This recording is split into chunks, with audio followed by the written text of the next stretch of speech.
మనకి మంచిగా కలర్ఫుల్గా రెడ్గా ఆల్బకరా ఫ్రూట్స్ బాగా కనిపిస్తుంటాయి కదా, వాటిని ప్రొద్దున ఒక 5, సాయంకాలం ఒక 5, ఒక 2-3 నెలల పాటు కనుక తీసుకుంటే రక్తంలో చెడ్డ కొలెస్ట్రాల్ అంటే ఎల్డిఎల్, ట్రైగ్లిజరైడ్స్ లాంటివి 30% 2-3 నెలల్లో తగ్గించడానికి ఈ ఆల్బకా ఫ్రూట్ బాగా ఉపయోగపడుతుందని సైంటిఫిక్గా రుజువైందనమాట.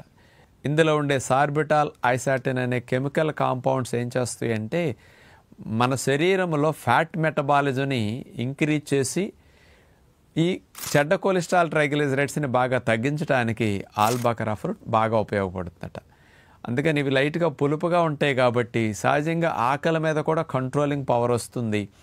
కానీ దీనివల్ల న్యాచురల్గా గుండె జబ్బులు రాకుండా, కొలెస్ట్రాల్ బ్లాక్స్ రాకుండా రక్షించుకోవటానికి ఈ ఆల్బకరా ఫ్రూట్ బాగా ఉపయోగపడుతుంది కాబట్టి తింటే మంచిది.